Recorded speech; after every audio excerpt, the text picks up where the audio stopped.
Sebelum sampai ke ruang perpustakaan itu, dari kejauhan dia ini ngelihat ada orang yang masuk ke dalam ruang kelas. Nah, orang ini pakai jubah putih dan bawa penerangan lilin. Disitulah Arjun ini langsung menghentikan langkahnya. Ternyata pas Arjun ini berhenti, sosok laki-laki ini ikut noleh. Dan suara perempuan ini manggil-manggil, "Papa, Papa." Akhirnya mereka di situ ini diem. Siapa? Gak tahu diabaikan aja lah. Masa iya kamu mau lihat ke sana? Ya sudahlah, sambil ketakutan mereka itu tetap konsentrasi mengerjakan pekerjaannya itu. Tapi gak lama kemudian, mereka mendengar lagi ada suara perempuan ini, "Pa, Papa," dan suaranya itu menggema.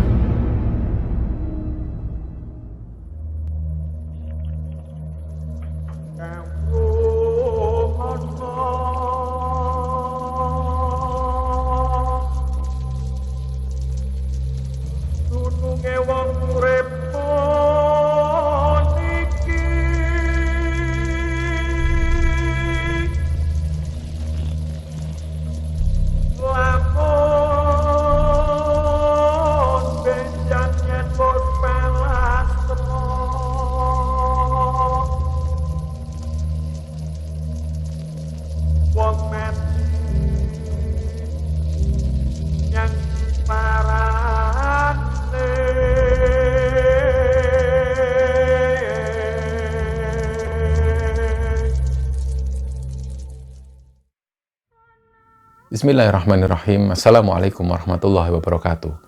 Sobat Kemara Sunyi dimanapun berada, pada kesempatan kali ini kami akan bercerita tentang sebuah kisah yang dibagikan oleh Sobat Kemara yang bernama Bapak Apen yang asalnya dari Kalimantan Barat. Sebelum kita masuk ke ceritanya, untuk teman-teman yang nonton tayangan ini dan belum subscribe, jangan lupa untuk subscribe lebih dulu agar channel Kemara Sunyi ini lebih berkembang lagi dan kami lebih bersemangat lagi dalam membuat konten-konten terbaru di Kemara Sunyi. Dan untuk teman-teman yang telah mendukung kami sejauh ini, kami mengucapkan terima kasih banyak. Semoga amal kebaikan teman-teman dibalas kebaikan berlipat oleh Allah Subhanahu wa Ta'ala.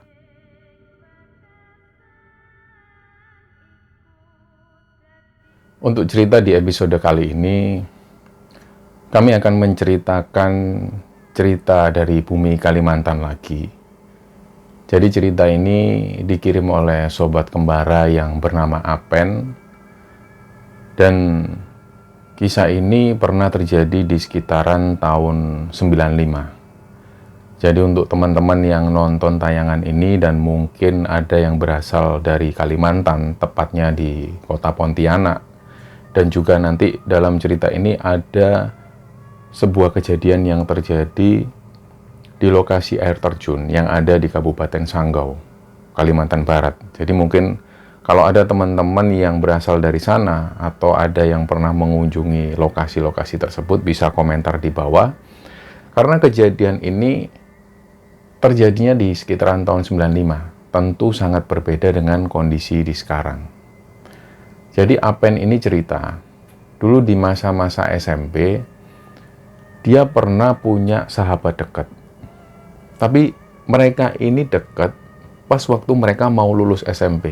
Jadi pada saat kelas 1, kelas 2, Apen dan teman-teman ini belum dekat-dekat banget.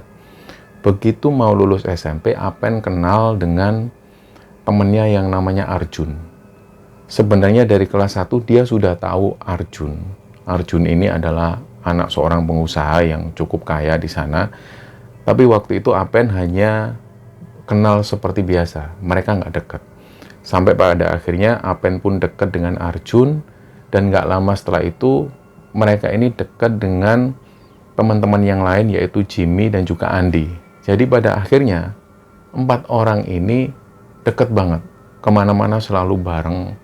Sampai pada akhirnya ketika lulus dari SMP, waktu itu mereka bingung, mereka mau melanjutkan ke sekolah mana. Jadi pada satu hari Arjun ini datang ke rumah Apen. Arjun tanya, "Gimana Pen, kamu sekolah di mana?" Apen sendiri ini belum punya gambaran dia mau sekolah di mana, tapi ibunya sempat mengarahkan Apen supaya dia sekolah di satu sekolah swasta. Sekolah ini bisa dikatakan salah satu sekolah tertua di Pontianak, tapi waktu itu Apen belum setuju. Jadi Apen menjawab ke Arjun, ini ibuku menyarankan supaya aku sekolah di sekolah A ini, Jun. Arjun pun tahu sekolah ini, loh kenapa kok sekolah di sana? Nggak tahu, itu ibu yang nyuruh. Ya sudah, nanti kalau memang kamu sudah daftar ke sekolah manapun, kamu bilang aku ya, Ben. Biar aku sekolah di sekolah yang sama kayak kamu. Nah, setelah obrolan itu 2 hari kemudian, ternyata Apen ini diajak ibunya mendaftar ke sekolah A ini. Pada akhirnya sepulang dari pendaftaran itu, Apen pun menghubungi Arjun. Dia datang ke rumah Arjun dan Apen bilang, Jun, aku ternyata sudah pasti sekolah di sekolah A itu. Tadi sudah daftar ke sana, diantar sama ibu. Oh ya sudah Ben, kalau gitu biar besok aku daftar ke sana. Nah, ternyata keesokan harinya Arjun pun mendaftar di sekolah yang sama dengan Apen. Jadi setelah hari itu, mereka akhirnya masuk ke sekolah seperti biasa. Ternyata di hari pertama, mereka ini ketemu dengan Andi dan juga Jimmy, yang ternyata mereka berdua juga sekolah di tempat yang sama. Akhirnya pas waktu mereka ini ketemu, mereka seneng. Loh, ternyata kalian juga sekolah di sini. Iya, padahal mereka ini belum janjian sebelumnya. Nah, dari situ singkat cerita mereka pun menjalani aktivitas, mereka sekolah seperti biasa. Dan ketika menginjak kelas 2 SMA, Arjun ini sempat mengutarakan satu hal ke Apen.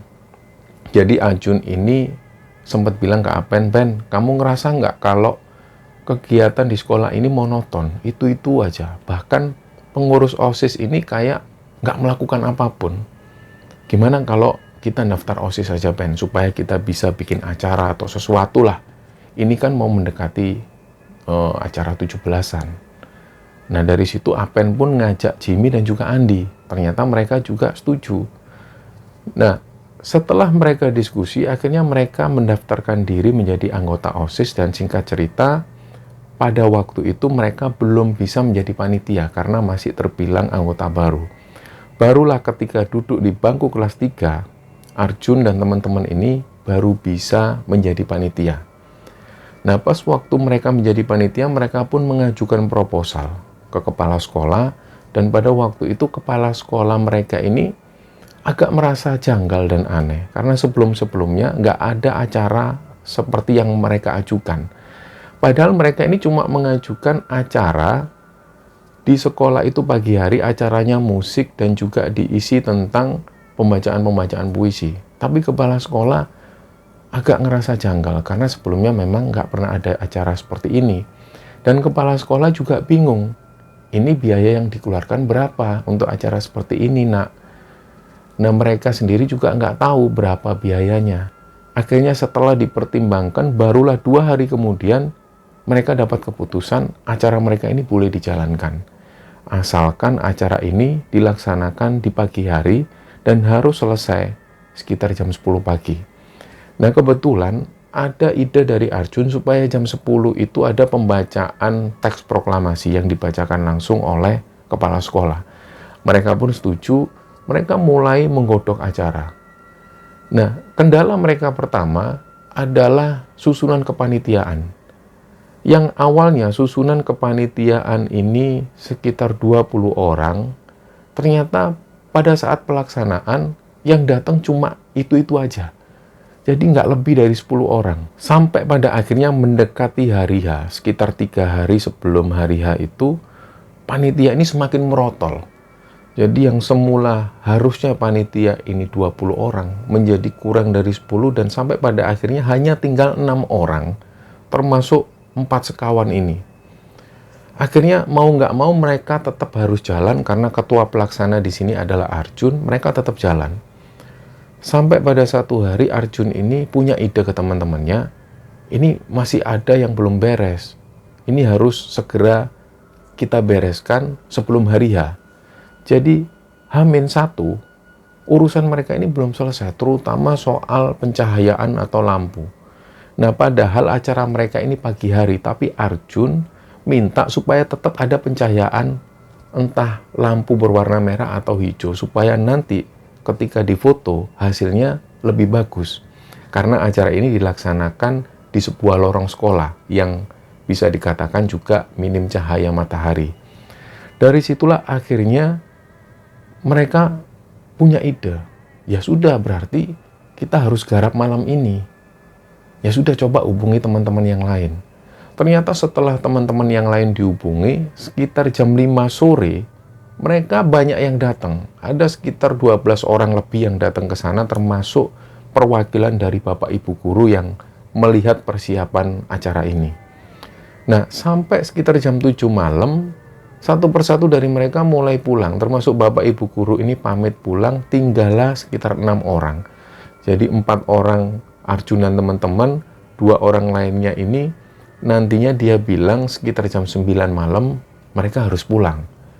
Nah, mau nggak mau, 4 orang ini termasuk Arjun dan teman-teman itu mau nggak mau mereka harus tetap stay di sana sampai urusan mereka ini selesai. Nah, sekitar jam 9 malam 2 orang temannya ini memutuskan pulang, tinggallah 4 orang.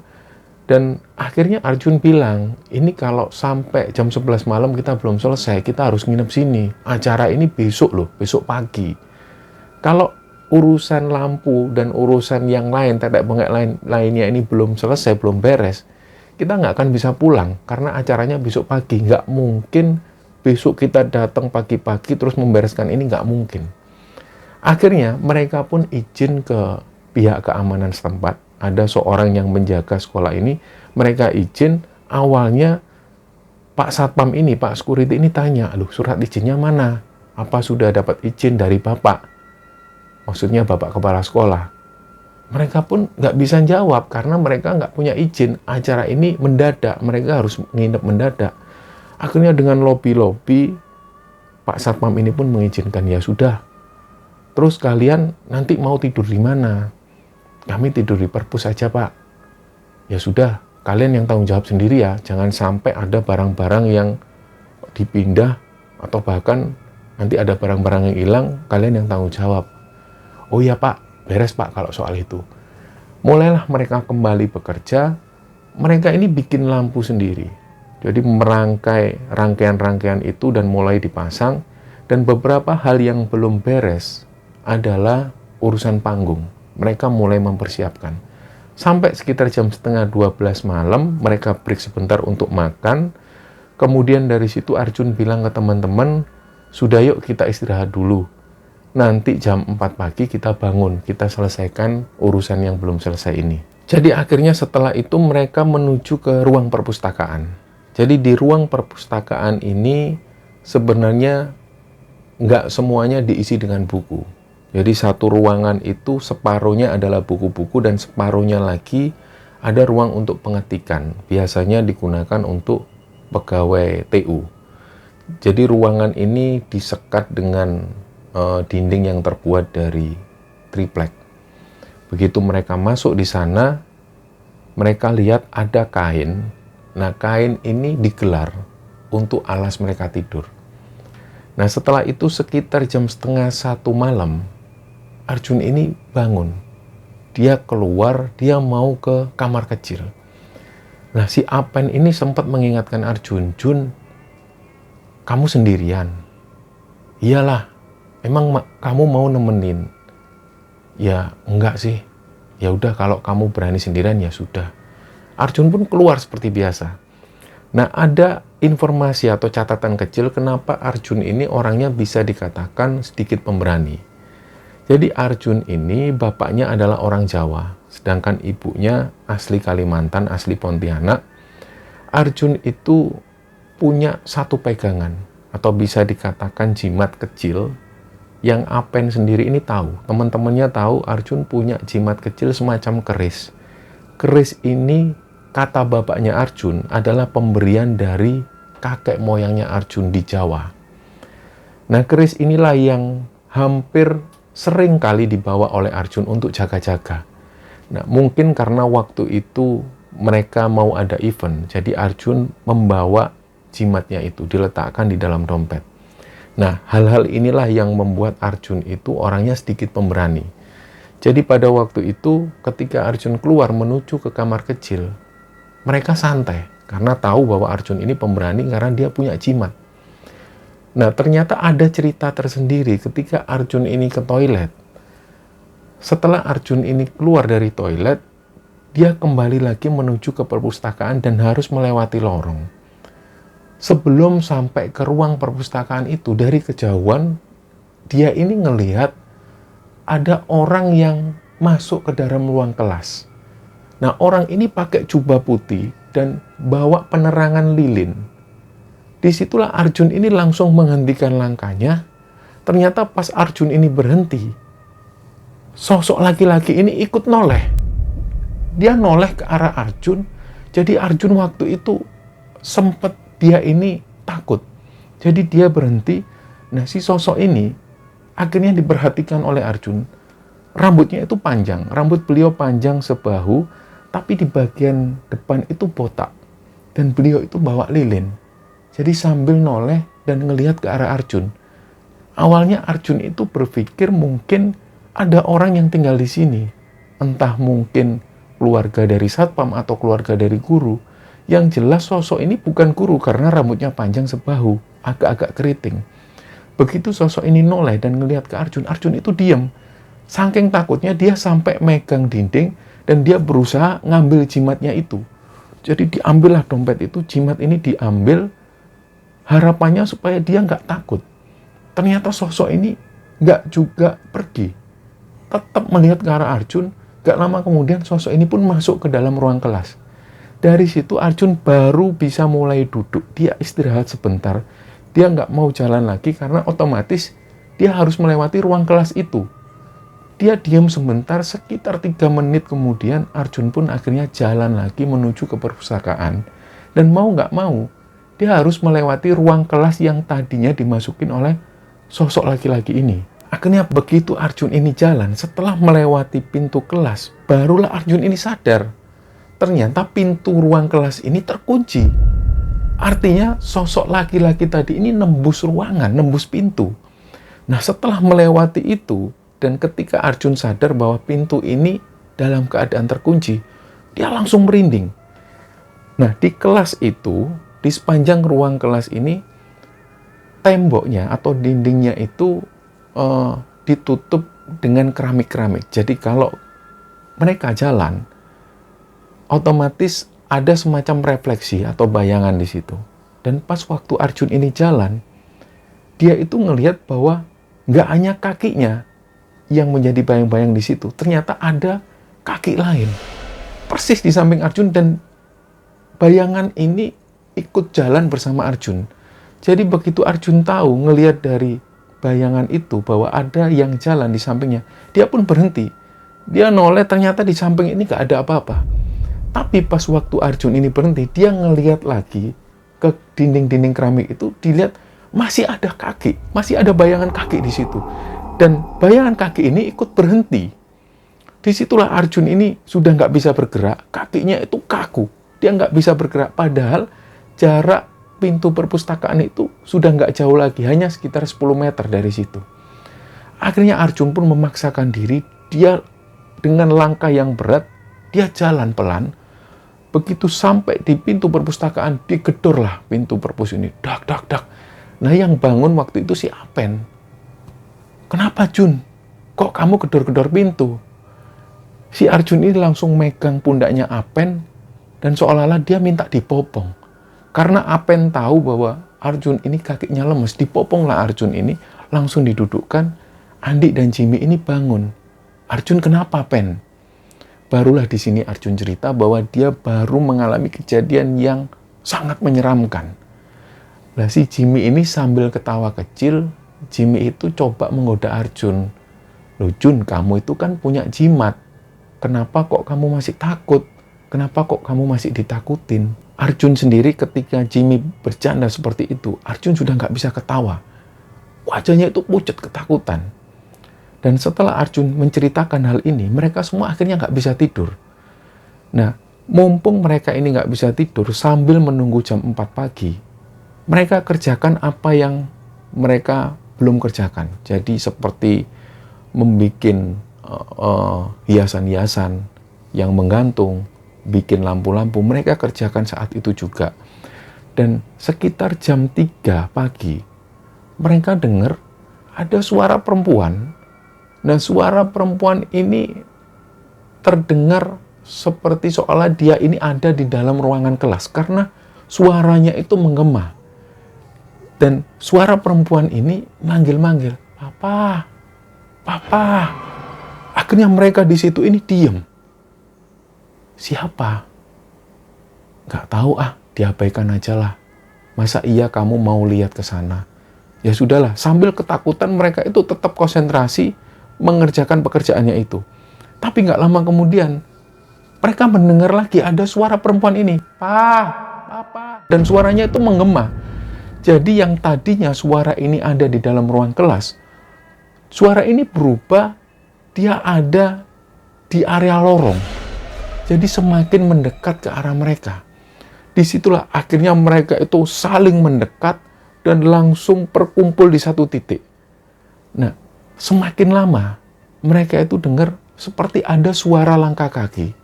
Dan gak lama setelah itu gagang pintu perpus ini ada yang memainkan jelak-jelak, jelak-jelak. Disitulah akhirnya mereka nggak bisa bergerak dan nggak bisa ngapa-ngapain.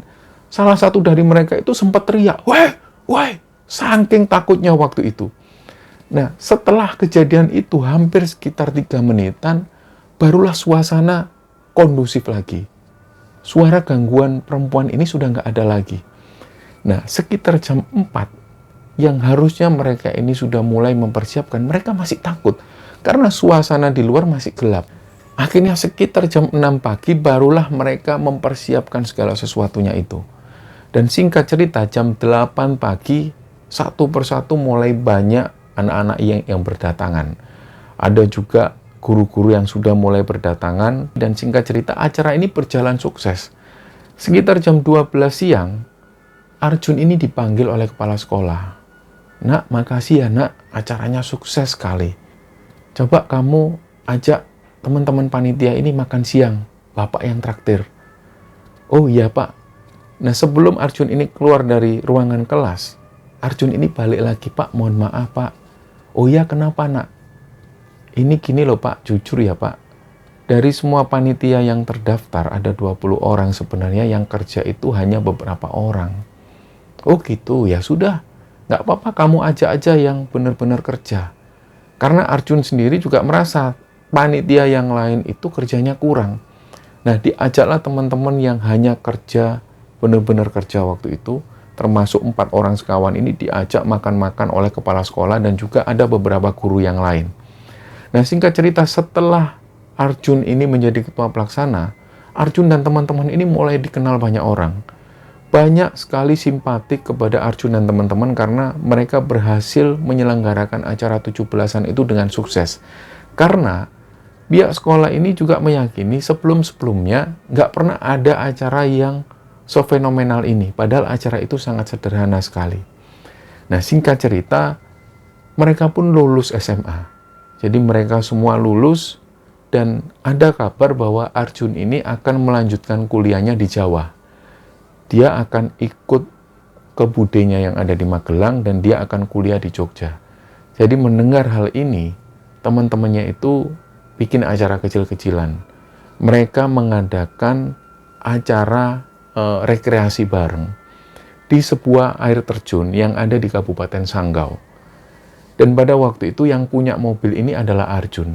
Jadi waktu itu jarak yang akan mereka tempuh dari kota Pontianak menuju ke air terjun yang ada di Kabupaten Sanggau ini sekitar 7-8 jam.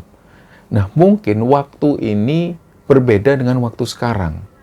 Kalau dulu mungkin akses jalannya juga susah.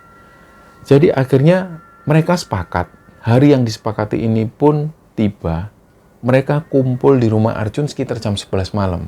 Jadi pesertanya tetap 4 orang ini, Arjun, Apen, Andi, dan juga Jimmy. Setelah mereka ngobrol-ngobrol sebentar, baru jam 12 malam mereka pamit ke orang tua Arjun. Jam 12 malam mereka berangkat, harapan mereka ketika sampai di Kabupaten Sanggau dan ketika sampai di air terjun ini, mereka ingin tiba di pagi hari. Jadi setelah pamit, banyak sekali bekal yang dibawakan oleh orang tua Arjun waktu itu, dan bapaknya pesan, "Jun, ini mobil, kamu sudah tahu kan? Kalau ada apa-apanya, kamu cek air radiatornya mungkin habis. Dan itu Bapak sudah nyiapin ban serep. Jadi kalau ada apa-apa, kamu kan juga bisa ganti ban serep. Oh iya Pak. Setelah itu mereka pamitan, berangkatlah mereka. Awal-awal itu mereka masih senang-senang, masih semangat-semangatnya. Dan begitu di tengah-tengah perjalanan, ketika mereka ada di tengah-tengah hutan, tiba-tiba benar, mobil Arjun ini bannya bocor. Akhirnya terpaksalah mereka berhenti di satu tempat, dan pada saat itu Arjun langsung mengeluarkan ban serep. Dia gantilah ban serepnya ini, dan waktu itu dibantu dengan Apen. Sedangkan Jimmy dan Andi, karena mereka ini nggak bisa bantu apapun, mereka hanya bisa melihat. Dan nggak lama setelah itu, Jimmy ini pamit untuk buang air kecil. Jadi ternyata Jimmy ini sudah nahan dari sejak setelah pemberangkatan itu. Jimmy ini nahan, karena dia nggak mau ngomong ke teman-temannya, suasana waktu itu gelap. Jadi dia takut. Dan mungkin waktu itu dia sudah nggak bisa nahan, dia pun bilang ke Apen, "Pen, temenin aku Pen, aku mau buang air kecil." Lah karena Apen ini masih sibuk bantu Arjun untuk ganti ban, Apen bilang, "Ya itu sama Andi aja." Andi sendiri ini nggak mau, "Jangan sama aku Pen. Sudahlah, Jim, kamu sendirian aja. Kan nggak jauh dari sini, sudah. Kamu kencing di situ, masih kelihatan sama anak-anak." Nah, akhirnya Jimmy ini jalan agak masuk ke dalam hutan. Karena mungkin Jimmy ini orangnya pemalu. Meskipun teman-temannya ini laki-laki semua, dia nggak mau waktu kencing dia dilihat oleh teman-temannya. Akhirnya dia sembunyi agak masuk sedikit. Dia masuk ke semak-semak dan kencing di sana. Ternyata sekitar 3 menit kemudian, Jimmy ini datang. Jimmy datang dan Arjun dan Apen itu kebetulan masih sibuk masang ban serep ini. Tiba-tiba mereka sempat ngelihat Jimmy itu jalan melewati mereka sambil meludah. Terus dia ini jalan menuju ke arah barat. Loh, Jim mau kemana Jim? Jimmy diem, dia tetap jalan. Akhirnya karena si Apen dan juga Arjun ini sibuk, dia tetap melanjutkan pekerjaannya sambil Arjun tanya, "Pen, Jimmy itu kemana?" Karena Jimmy ini jalan terus sampai kemudian hilang di kegelapan malam, si Apen ini mulai curiga. Itu Jimmy kemana? Dia itu kan penakut kok jalan-jalan sendirian ke sana. Nah, setelah ban ini selesai, barulah Apen dan Arjun ini jalan menuju ke barat, ngikuti kemana Jimmy ini jalan.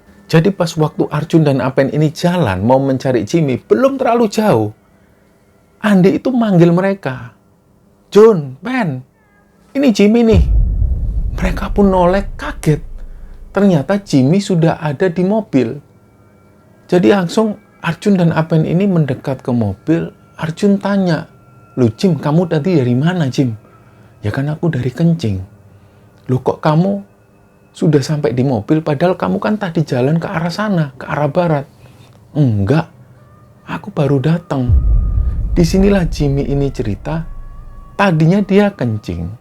Dan pas waktu si Jimmy ini kencing, ada perasaan yang nggak enak. Tiba-tiba dia dengar dari atas pohon itu ada suara kerosak. Akhirnya pas waktu itu, setelah Jimmy ini kencing, dia pun balik badan, dia mau menuju ke mobil, dia kaget. Kok jalannya seperti ini? Dia tuh nggak nemu jalan. Akhirnya Jimmy jalan lagi menuju ke kanan, dia raba-raba lagi karena menurut Jimmy, dia masuk nggak terlalu jauh. Kenapa kok waktu dia balik, dia susah menemukan jalan? Nah, dari sinilah Jimmy itu sering kali mendengar dari atas pohon itu seperti ada suara benda jatuh. Dan ternyata sebelum Jimmy ini keluar di jalan, dia dengar ada suara benda jatuh dari atas pohon itu, krak, dan langsung jatuh tepat di depan Jimmy. Di sinilah Jimmy itu kaget, ternyata yang jatuh ini adalah kepala manusia. Nah, kepala ini hancur, berdarah-darah. Dari situlah Jimmy ini berlarian. Sampai waktu Jimmy ini berlari menuju ke mobil, barulah Jimmy ini ingat, aku nggak boleh takut. Kalau aku takut, nanti malah banyak lagi kejadian yang serem. Di situ Jimmy memperlambat langkahnya, dia jalan pelan, dan akhirnya sampai di mobil, dia ketemu dengan Andi. Nah, dari sinilah cerita Jimmy itu diutarakan ke teman-temannya. Tapi menurut Arjun dan Apen, mereka itu sempat melihat Jimmy itu jalan. Dan Jimmy sempat meludah. Tapi Jimmy menyangkal hal itu. Jimmy bilang bahwa itu bukan aku. Dan Jimmy baru saja mengalami kejadian yang menyeramkan seperti itu. Akhirnya dari situ mereka pun memutuskan untuk melanjutkan perjalanan. Nah, singkat cerita, sekitar jam 7 pagi mereka sampai di Kabupaten Sanggau. Nah, dari situ mereka menyempatkan untuk berhenti, untuk sarapan sebentar. Mereka sarapan bekal yang dibawa dari rumah itu. Setelah mereka sarapan sekitar jam setengah 8, mereka melanjutkan perjalanan lagi dan sampailah mereka di sebuah desa. Nah, desa ini jalannya itu banyak yang rusak. Dari situ mereka berhenti dan turun dari mobil. Mereka menuju ke rumah penduduk. Di situ mereka tanya lokasi air terjun tersebut. Jadi di air terjun ini teman-teman, mungkin banyak yang sudah tahu, air terjun ini banyak yang menamakan Riam Macan.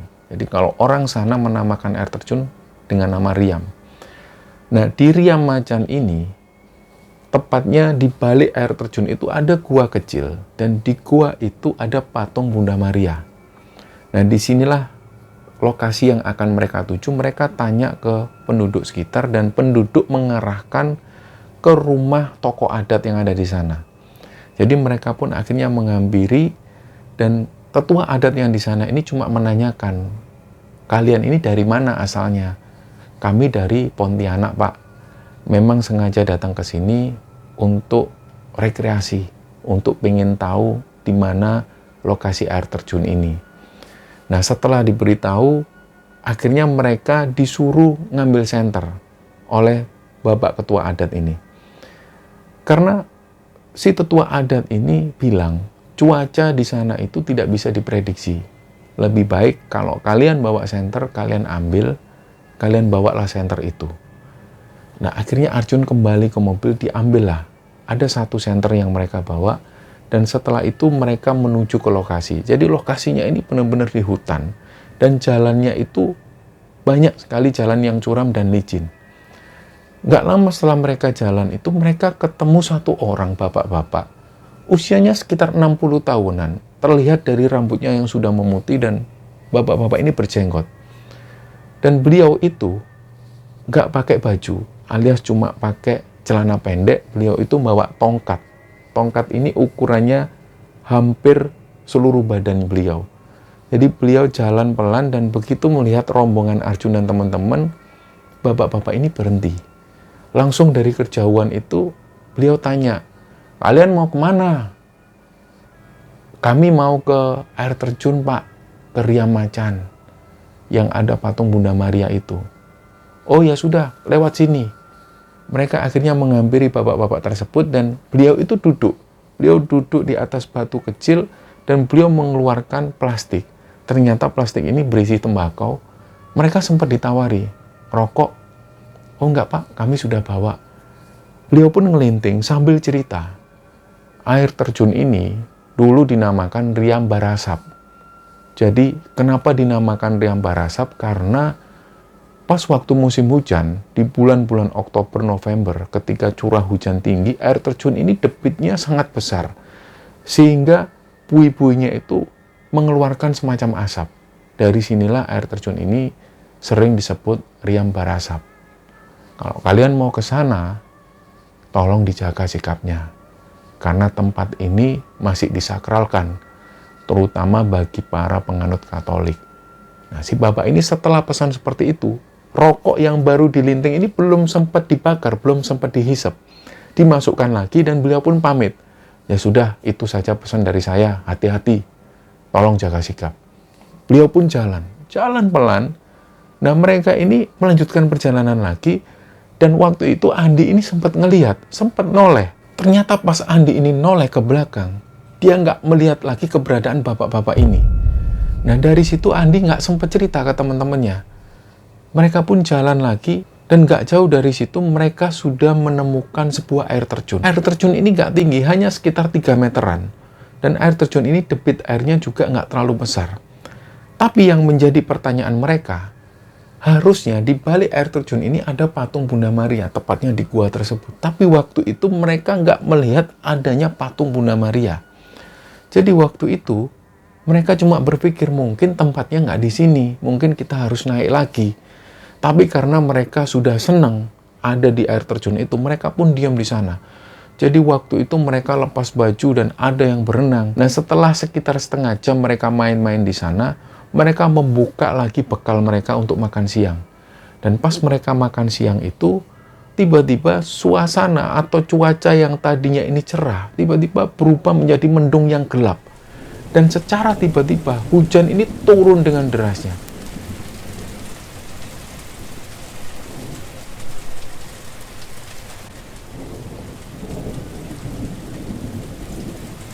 Dan karena waktu itu persiapan mereka ini kurang, mereka juga nggak bawa jas hujan, nggak bawa payung, yang mereka bawa cuma senter.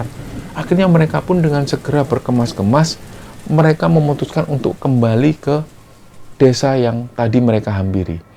Jadi dalam perjalanan itu yang tadinya jalanan ini curam dan nggak begitu licin, karena adanya hujan yang begitu deras, akhirnya perjalanan mereka ini pun sedikit terhambat karena jalan yang begitu curam dan licin. Nah, sesekali dari mereka itu sempat terjatuh. Tapi karena suasana ini hujan yang begitu deras, mereka tetap melanjutkan perjalanan. Dan sekitar setengah jam kemudian, sampailah mereka di rumah penduduk. Nah, anehnya begitu mereka masuk ke desa ini, suasana itu kembali cerah. Sama sekali nggak hujan. Bahkan tanah yang mereka lihat itu tanahnya kering.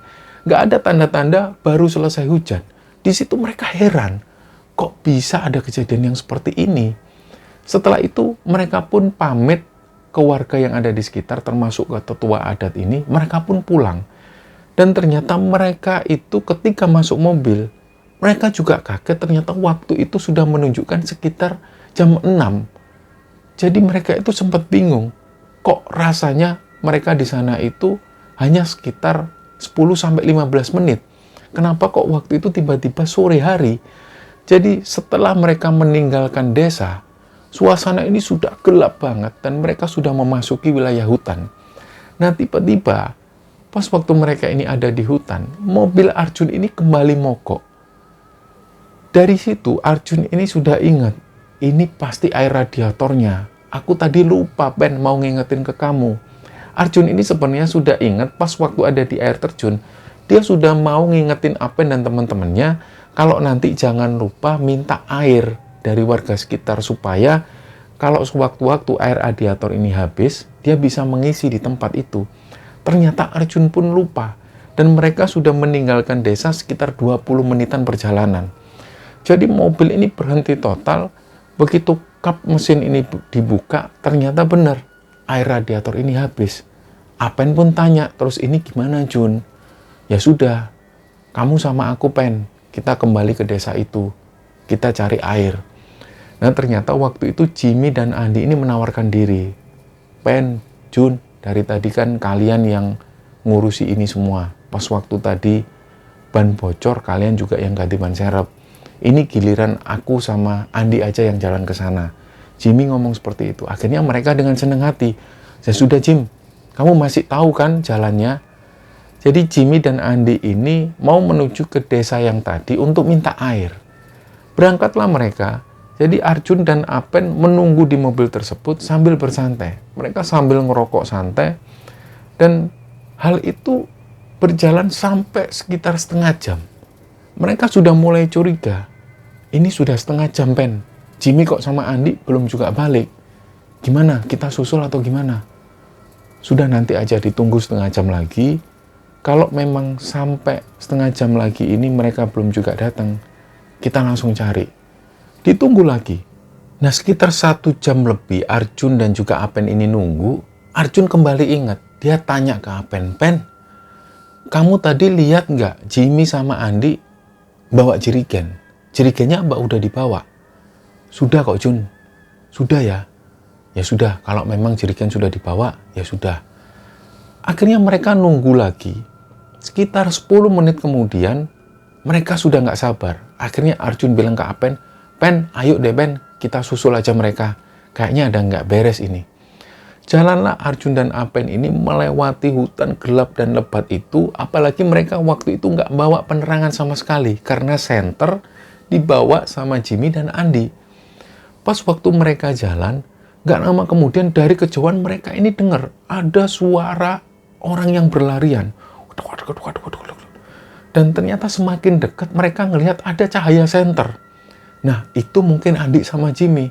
Ternyata benar, Andi dan Jimmy itu berlarian sambil waktu itu Jimmy ini menenteng jerigen air di tangan sebelah kiri dan tangan sebelah kanan itu bawa senter. Tapi senter ini nggak diarahkan ke depan, jadi terlihat senter ini menyala kemana-mana. Dan setelah itu, Arjun dan Apen ini curiga, kenapa kok mereka ini lari? Pas waktu mereka mendekat, ternyata Jimmy dan Andi itu nggak berhenti. Mereka cuma teriak-teriak ke Arjun dan Apen, "Pen, Jun, ayo lari Pen, cepetan Pen." Nah, Arjun pun akhirnya mengikuti Jimmy dan Andi ini langsung menuju ke mobil. Begitu sampai di mobil, Jimmy dan Andi ini langsung buka pintu mobil, mereka masuk ke dalam. Arjun pun tanya, "Loh, Jim, airnya mana? Itu airnya ada di depan, kamu isi sendiri. Ayo cepetan, kita harus cepetan jalan." Nah, Arjun karena nggak tahu apa-apa, dia pun ngisi air radiator itu dengan santai. Setelah air radiator diisi, barulah mobil ini kembali dinyalakan, mereka baru menjalankan mobilnya. Dan pada saat perjalanan ini, ketika masih ada di dalam hutan itu, Jimmy dan Andi ini belum mau cerita. Mereka cuma melihat ke arah luar, tanpa mereka mau cerita sama sekali. Barulah ketika sampai di sebuah jalan yang agak rame, di sini Jimmy ini minta ke Arjun supaya menghentikan mobilnya. "Jun, berhenti dulu Jun, aku haus." "Ya sudah, nanti kita cari tempat ya." Nah, disinilah akhirnya Jimmy dan Andi ini cerita. Jadi pas waktu Jimmy dan Andi ini jalan mencari desa tersebut, menurut Jimmy dan Andi, jarak desa ini agak lumayan jauh karena mereka sudah meninggalkan desa itu sekitar 20 menit perjalanan. Tapi anehnya, Jimmy dan Andi itu jalan gak terlalu jauh. Dan pada saat mereka jalan itu, mereka ngelihat ada desa. Tapi desa ini gak seperti sebelumnya. Desa ini hanya terdiri dari beberapa rumah. Mereka pun akhirnya ke sana. Andi ini sempat tanya ke Jimmy, "Loh Jim, ini kan bukan desa yang tadi Jim. Perasaan desa yang tadi itu agak jauh dan rumahnya itu padat penduduk, nggak seperti ini." "Ya, nggak apa-apa Landi. Kan untung-untungan ada desa ini, kita bisa minta air di sini."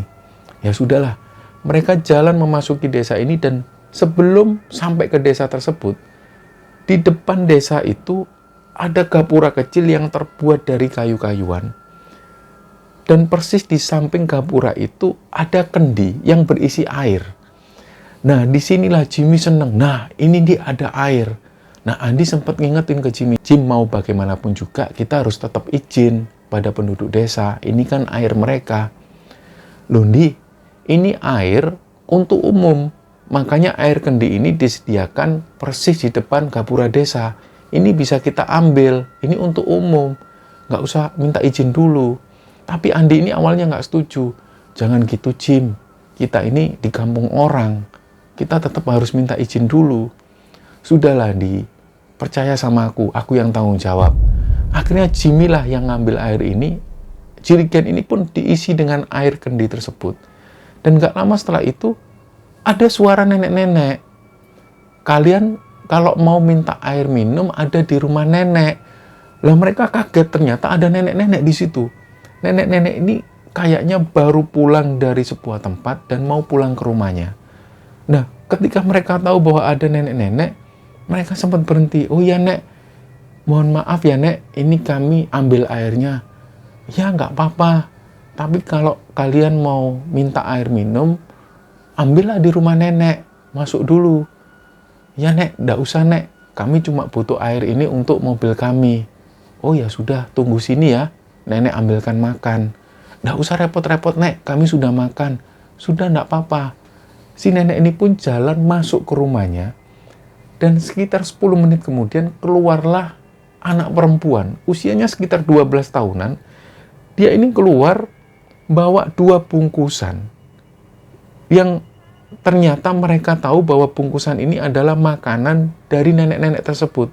Makanan ini dibungkus daun pisang, diserahkan ke Andi dan Jimmy. Dan pas waktu si anak perempuan ini ngasih makanan ini, si anak perempuan ini nggak mengucapkan sepatah kata pun. Dia diam hanya menyerahkan bungkusan makanan ini. Setelah itu Jimmy dan Andi ini cuma ngomong, "Terima kasih ya Dek." Setelah itu mereka jalan lagi sambil membawa air tersebut. Dan dalam perjalanan itu, Andi ini bilang ke Jimmy, "Jim, jangan dimakan makanannya."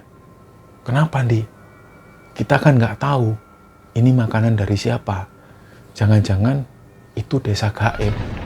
"Desa gaib gimana? Coba kamu lihat."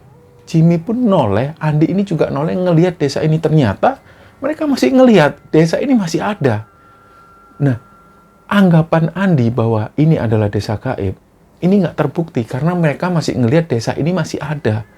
Nah, dari situlah Andi mulai berani, "Ya sudah Jim, kita makan aja dulu." Mereka pun duduk, dibukalah bungkusan ini. Di situ ada nasi, ada potongan ayam, dan juga ada tahu tempe. Mereka makan.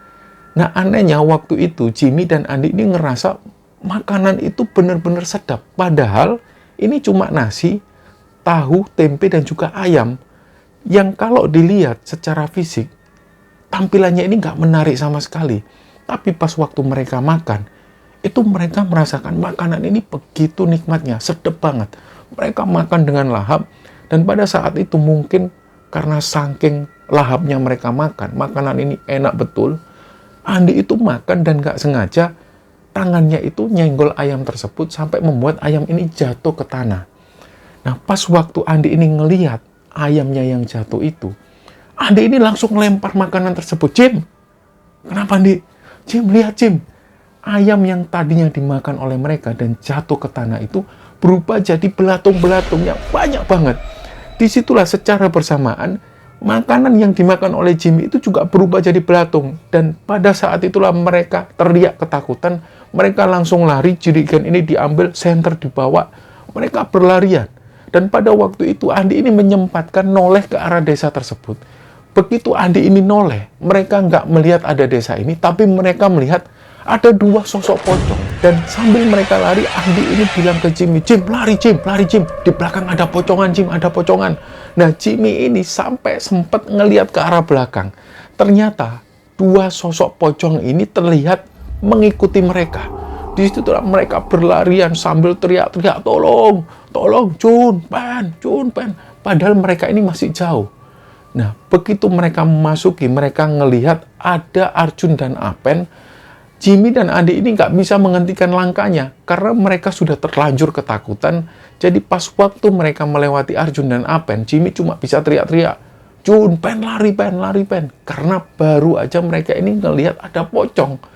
Disinilah akhirnya Jimmy dan Andi ini cerita bahwa mereka mengalami kejadian itu. Dan dari situlah Jimmy dan Andi ini meyakini bahwa waktu itu mereka itu mendatangi desa gaib. Dan makanan yang mereka makan itu bukan makanan yang sebenarnya makanan, tapi itu adalah makanan basi yang sudah jadi belatung. Nah, singkat cerita, pas waktu mereka ini sampai di Pontianak, mereka pun pulang ke rumah masing-masing. Barulah sekitar 2 hari kemudian, Arjun ini didatengin Apen. Apen ini mengabarkan bahwa Jimmy sudah opname di rumah sakit. Jadi setelah mereka sampai di Pontianak, siang harinya Jimmy itu badannya meriang panas banget. Sampai-sampai waktu itu Jimmy nggak sadar dan akhirnya dilarikan ke rumah sakit oleh orang tuanya. Nah, dari situ Arjun dan Apen menuju ke rumah sakit. Nggak lama setelah itu Andi pun menyusul. Begitu sampai di sana, ibunya Jimmy ini cerita ke Arjun, Apen, dan juga Andi bahwa pas waktu Jimmy ini masuk ke rumah sakit dan dia opnam, dia dirawat di sebuah kamar rumah sakit. Dan setiap malam, Jimmy ini selalu teriak-teriak. Dia pengen pindah tempat. Jadi total waktu itu Jimmy ini sudah 2 kali pindah tempat. Karena Jimmy ini ketakutan, setiap malam selalu ada sosok pocong yang datang menghampiri Jimmy. Nah, dari situlah akhirnya Jimmy minta pindah ruangan. Dan ketika pindah ruangan, Jimmy didatengin lagi sosok yang menyeramkan. Awalnya, Jimmy itu mengaku, dia cerita ke orang tuanya, malam itu ada babi hutan yang datang. Babi hutan ini ukurannya besar, warnanya hitam, dan ada culanya. Begitu babi hutan ini masuk ke ruangan Jimmy, tiba-tiba sosok ini berubah jadi sosok manusia, tapi seluruh tubuhnya itu hitam. Nah, si sosok hitam ini akhirnya mencekik lehernya Jimmy, dan situ Jimmy ini nggak bisa bergerak. Pada akhirnya Jimmy minta pindah ruangan lagi. Jadi pas waktu dia ada di rumah sakit inilah ibunya Jimmy ini cerita. Ibunya pun sempat tanya, sebenarnya kalian ini habis dari mana? Kok sampai kayak gini keadaannya? Jimmy itu sampai hari ini sering teriak-teriak sendiri. Dan pada waktu itu memang Arjun, Apen dan juga Ani ini nggak boleh untuk mendatangi Jimmy. Karena waktu itu Jimmy ini perlu dirawat secara intensif. Jadi pada saat itu mereka hanya melihat dari kejauhan keadaan Jimmy. Dia itu posisinya seperti orang tidur. Dan ternyata kejadian itu berlangsung cukup lama. Hampir 2 minggu Jimmy ini terus dirawat di rumah sakit. Sampai kemudian orang tua Jimmy ini merasa ada yang nggak beres. Dipanggilkannya orang pinter. Nah, orang pinter ini adalah kenalan dari bapaknya Jimmy. Beliau datang ke sana dan langsung memberi kesimpulan bahwa Jimmy ini dan teman-temannya itu sudah mendatangi tempat yang disakralkan. Dari paranormal inilah mereka semua tahu bahwa ternyata air terjun yang sempat didatangin oleh mereka itu bukanlah air terjun Ria Macan. Yang mereka datangi itu adalah air terjun gaib. Mereka sudah memasuki dunia lain atau alam gaib yang sebenarnya pada waktu itu mereka sendiri nggak sadar. Dan pada saat yang bersamaan, paranormal ini menjelaskan, ada salah satu dari mereka, dari 4 orang ini, yang membawa semacam jimat. Nah, jimat ini dijaga oleh sosok. Dan sosok inilah yang membuat penghuni atau penunggu yang ada di sana itu nggak terima. Akhirnya paranormal ini bilang ke kedua orang tua Jimmy bahwa harus dilaksanakan sebuah ritual kecil. Dan ritual ini harus dilaksanakan secepat mungkin, karena paranormal ini meyakini kalau sukma dari Jimmy ini sudah dibawa ke alam lain. Dia tidak akan bisa kembali sebelum ritual ini dilaksanakan. Paranormal ini meyakini bahwa ritual ini harus dilakukan sebagai bentuk permintaan maaf. Nah, setelah hal ini disepakati, akhirnya ritual ini pun digelar. Dan singkat cerita, Jimmy kembali dari pingsannya itu. Dia bisa sadar dan bisa berbicara dengan kedua orang tuanya. Akhirnya setelah itu, Arjun dan teman-teman mendatangi Jimmy. Mereka menjenguk lagi Jimmy. Dan di situ Jimmy sering kali cerita dengan menangis. Ketika dia ada di rumah sakit, dia merasa ada di desa itu lagi. Dan pada saat Jimmy ini tidak sadarkan diri, dia itu berada di sebuah desa. Dan dia selalu ketemu dengan sosok nenek-nenek ini, tapi wajahnya itu lebih menyeramkan lagi. Nenek ini mengeluarkan taring, dan setiap saat ketika Jimmy ini berkata-kata atau ngomong sesuatu, Jimmy itu selalu ditampar oleh nenek-nenek ini. Disitulah Jimmy merasa dia selalu tersiksa ketika ada di sana. Dan ketika Jimmy ini sadar, dia bersyukur.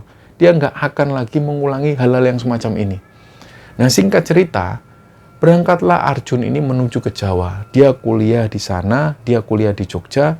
Dan selama dia kuliah di Jogja, beberapa kali dia pulang ke Magelang ke rumah Pak D dan Budenya. Dan selama Arjun ini ketemu dengan Pak D dan Budenya, Pak D dan Budenya Arjun itu selalu cerita tentang pengalaman yang dialami oleh kakek buyutnya di masa-masa lalu. Termasuk jimat yang selalu dibawa Arjun. Dan dari sinilah Arjun juga mendapat informasi bahwa ketika jimat ini dibawa oleh Arjun, secara otomatis sosok penunggu yang ada di jimat ini akan membuka mata batin Arjun, sehingga akhirnya Arjun bisa melihat hal-hal yang tak kasat mata. Di sini Arjun baru sadar. Ketika Arjun ini berpikir ulang, flashback lagi ke belakang, ternyata Arjun sadar, iya juga. Setiap kali Arjun ini bawa jimat ini, dia selalu bisa melihat hal-hal yang tidak kasat mata. Dia selalu bisa melihat makhluk-makhluk gaib. Nah, hal inilah yang dijelaskan oleh Pak D dan Budenya Arjun, bahwa memang jimat inilah yang membuat Arjun itu bisa melihat makhluk-makhluk gaib itu. Nah, sejak dari situ, Arjun memutuskan untuk nggak lagi membawa jimat ini, karena dia merasa sudah nggak penting lagi. Yang dia butuhkan adalah dia harus percaya dengan kebesaran Tuhan, dan ketika dia mengalami situasi-situasi yang sulit, dia hanya minta pertolongan dengan Tuhan. Nah, sampai cerita ini diturunkan teman-teman, Arjun sekarang sudah menetap di Balikpapan, dan beliau sudah berumah tangga dan mempunyai 3 orang anak.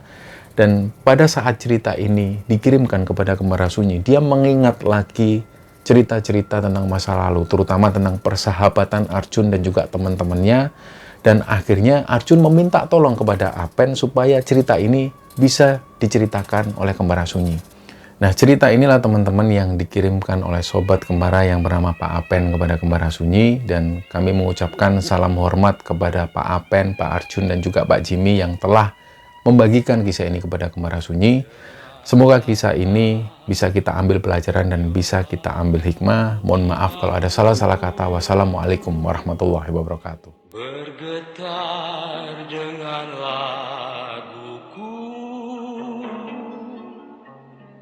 menyelinap ke jantung kalbu mendayu, berseru mengimbau.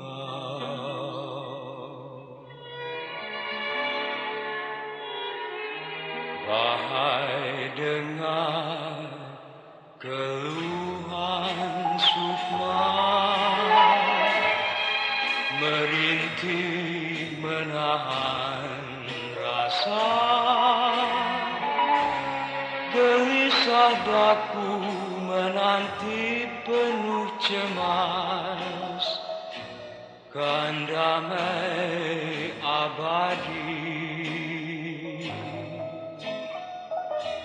Biola jiwaku memanggil,